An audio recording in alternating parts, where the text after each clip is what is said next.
आपके सामने एक बड़ी ही प्यारी सी एक लिस्ट तैयार करके दी जाती है कि इसमें से सबसे ज़्यादा अच्छी यानी इंजॉय करने वाली सिटी कौन सी, जहाँ पर इंसान सबसे ज़्यादा रहना पसंद करते हैं।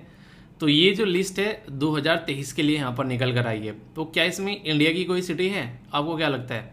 और होगी भी तो क्या, किस पोजीशन पे होगी? तो अभी मैं आप लोगों को बताने वाला हूँ। सबसे पहले तो इकोनॉमिक इंटेलिजेंस जो यूनिट है उसके द्वारा ये लिस्ट तैयार की जाती है और इसको बोलते हैं ग्लोबल लिवेबिलिटी इंडेक्स 2023। तो ये जो इंडेक्स है ग्लोबल लिवेबिलिटी, इसके बारे में जब हम लोग बात करेंगे तो ये आप लोगों को देखने को मिलेगा टोटल मिलाकर इसके अंदर में जो ग्लोबल लेवल पर सिटी आइडेंटिफाई की जा रही है ग्लोबली, ठीक है, तो उनके लाइफ स्टाइल के बेसिस पर तो 173 यहाँ पर इनके द्वारा आइडेंटिफाई की गई। और वियना जो है ऑस्ट्रिया की, वो पहली रैंक पर आप लोगों को देखने को मिली। ऑस्ट्रिया की वियना जो है वो फर्स्ट रैंक पर आप लोगों को देखने को मिली, बेस्ट सिटी जहाँ पर सबसे ज़्यादा अच्छे से लोग जो है लाइफ को एंजॉय कर रहे हैं। कोपेनहेगन डेनमार्क, इसी के साथ में मेलबर्न ऑस्ट्रिया, तो ये सबसे टॉप पर देखने को मिली। चलिए तो सही है। हमारे देश के बारे में अगर बात करें तो आप लोगों को यहाँ पर इंडिया की न्यू दिल्ली एंड मुंबई जो है वो 141वीं पोजीशन पर देखने को मिली, ठीक है। इसी के साथ में चेन्नई जो है वो 144, अहमदाबाद और बेंगलुरु ये है 147 एंड 148 पोजीशन पर है यहाँ पर। ये कनाडा की हाईएस्ट सिटी आप लोगों को देखने को मिली 3, जिनका नाम है यहाँ पर बेसिकली कालगेरी, इसी के साथ में वैंकूवर और नेक्स्ट टोरंटो, ये 3 हैं। और इसी के साथ में अगर बात करें एशिया से तो जापान ओसाका ये रैंक में आप लोगों को अगर देखेंगे नंबर 10 में आप लोगों को देखने को मिला। बॉटम में अगर आप लोग जो हो जाओगे जहाँ पर कोई भी मतलब एक तरीके से ना दूर रहो यार, यहाँ पर तो बिल्कुल नहीं रहना है।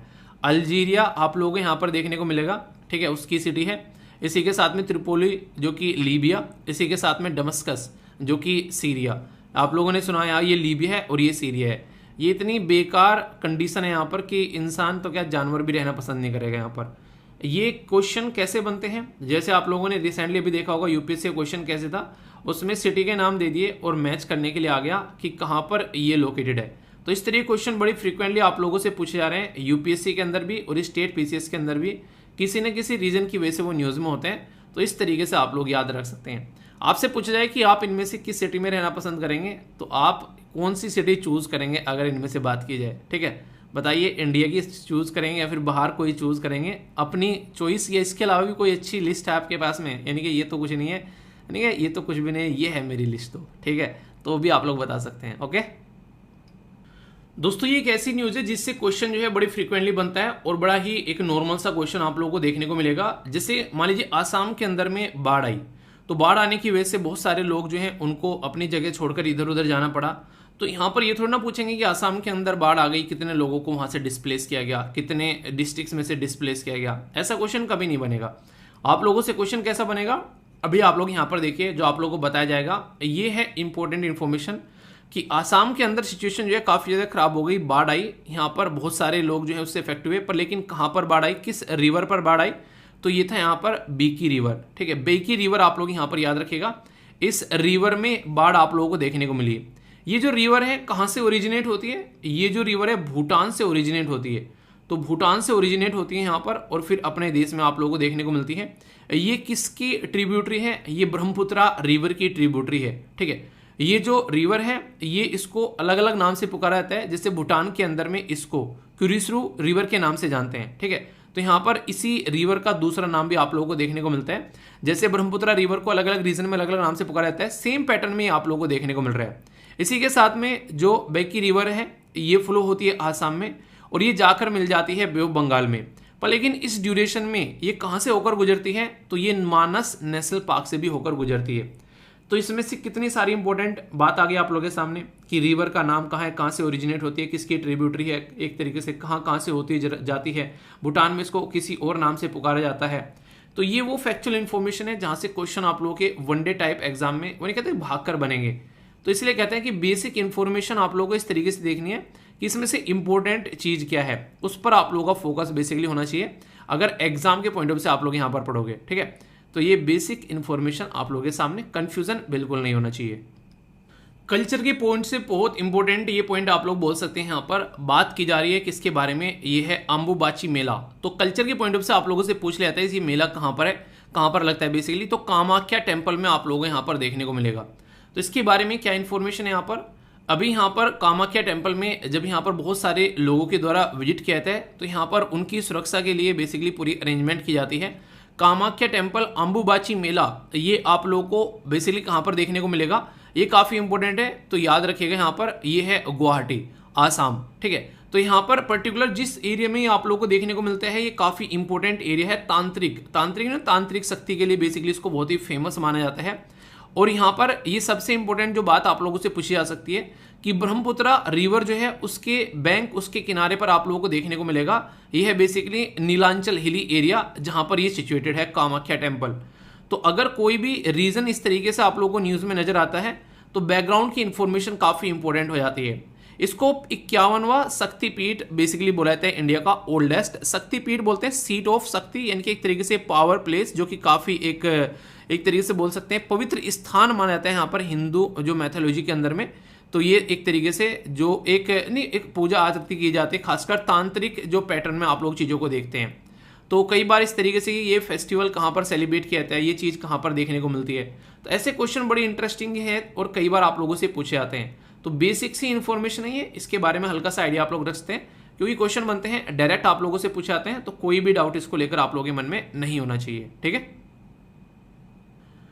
दोस्तों कुछ चीज़ें होती हैं पर लेकिन लोग जो हैं उसके बारे में डिस्कस नहीं करते हैं, पता नहीं क्यों। या तो वो उनकी इंपॉर्टेंस नहीं समझते हैं या फिर वो लोग उसको बोलते हैं कि इसको इग्नोर ही किया जाए तो ही अच्छा है। जैसे अगर आप लोगों को बात करें एनसीईआरटी में तो सेक्स एजुकेशन का चैप्टर कोई नहीं पढ़ाता है, उसको स्किप कर कर निकल जाते हैं। ऐसे ही अगर बात करें आज की डेट में, तुम बोलो घर पे कि डिप्रेशन में हूँ तो भाई साहब चप्पलें मारेंगे फेंक फेंक के कि डिप्रेशन में है तो जाकर चल बाड़ों के साथ खेल ले, ये कर ले, वो कर ले, एक तरीके से ना, मतलब उसको इतने ईजिली इग्नोर कर देते हैं जैसे कि फालतू की बात बोल के चला गया सामने वाला। ये वाली चीज़ें आप लोगों को देखने को मिलेंगी। पर लेकिन जब ये चीज़ कॉन्टिन्यूसली बढ़ती रहती है, चलती रहती है तो ये एक हेल्थ प्रॉब्लम बन जाती है। और ये मैं नहीं बोल रहा हूँ, ये खुद वर्ल्ड हेल्थ ऑर्गेनाइजेशन ने इस चीज़ को एक्सेप्ट किया है। एक टाइम ऐसा था कि लगता था कि यार ये फालतू की चीज़ें हैं, और इवन मैं आप लोगों को बताऊं मैं भी खुद इसको ऐसे ही सोचता था। और सोचता था क्या, बेसिकली इसको कई बार मैं देखता था, कभी टेंशन में हो मैंने कहा चलो यार क्रिकेट खेलते हैं चल के, ठीक है, कुछ भी काम कर रहे हैं यार दोस्तों के साथ में गप्पे फेंको, फिर नॉर्मल हो गया मूड। पर लेकिन कुछ टाइम ऐसा आता है जिंदगी में कि इंसान उस पर्टिकुलर जोन में कॉन्टिन्यूस बना रहता है। और वो कब होता है, जब आपके पास में कोई एक ऐसा इंसान नहीं है जिसके साथ में आप लोग दिल की दो ऐसी बातें शेयर कर सकें, अपने मन को हल्का कर सकें। एक ऐसा इंसान कंप्लीटली इस पर्टिकुलर प्रोसीजर में बड़ी इजीली घुस जाता है जाकर, और जब वो इस पर्टिकुलर प्रोसीजर में जाता है ना तो उसको ऐसा लगने लगता है कि जिंदगी उजड़ गई है।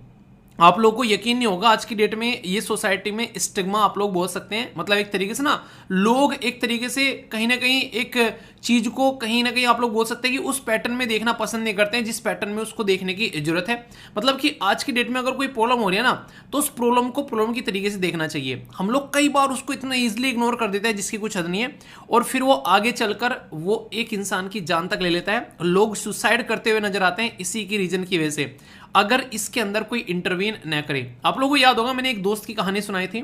मैं पता नहीं नॉर्मली गांव में कई बार 3-3 4-4 महीने हो जाते हैं जाए, तो मैं गया तो वो बड़े ही टेंस स्वभाव में बड़ा हुआ जा रहा था। मैं गांव में गया तो घूमने, अंदर मैंने कहा मिल के आते हैं, एक दो दोस्त से तो मिल गया, मैं उसको ऐसे ही टकरा गया, उन्हीं कहते अनचक टकरा गया ऐसे ही। तो वैसा वो इतना डिप्रेशन में था, वो बंदा सुसाइड करने जा रहा था। तभी तो उसने बताया नहीं, मैंने उससे बातें की, नॉर्मल हो गई, फिर 2-4 बातें मैंने बताई, 2-4 उसने की, तो फिर उसको कंफर्टेबल लगने लगा और फिर हम बात करते करते वापस चले गए, मतलब उससे घर पे चले गए कि ठीक है सही है। तो वो बात उस दिन तो खत्म हो गई। उस बंदे ने वो बात जो है मुझे लगभग 3 से 4 महीने बाद बताई आकर कि यार उस टाइम पर ऐसे ऐसी चीजें हुई थी कि उस टाइम पर अगर ये बातें थी, मतलब नहीं कि ऐसा कुछ हुआ था, और उस टाइम पर मुझे ऐसा कुछ ज्यादा फील नहीं होता, लगा था यहाँ थोड़ा सा सैड है यार ये, ठीक है, पर लेकिन वो अंदर से कितना सैड है वो मैं फील नहीं कर पा रहा था।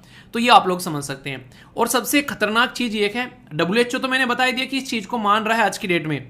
इवन नेशनल, अगर बात करूं नेशनल हेल्थ जो फैमिली सर्वे है, ये भी यहां पर बोलता है, जब 2015-16 की रिपोर्ट आई इसने भी बोला कि आज के देश में स्ट्रेस रिलेटेड जो डिसऑर्डर है वो लगभग 3.5% आप लोगों यहाँ पर लोगों को देखने को मिलते हैं। और खासकर अगर बात करें ये जो डिसऑर्डर है ये बड़े ही कॉमन रहते हैं। और सबसे इंटरेस्टिंग चीज क्या है, twice as common in women as compare to man, यानी कि इस तरीके जो डिसऑर्डर होता है, खासकर आप लोग ने ना, लड़कियां जो होती है, खासकर जो वुमेन्स होती हैं, अब मम्मियों को देख लो, घर पे जरा सी देर में खुश है, जरा सी देर में चप्पलें मारती हुई नजर आती हैं, ठीक है, तो मूड स्विंग्स होते हैं बड़े जल्दी जल्दी। तो ये देखने को मिलता है कई बार।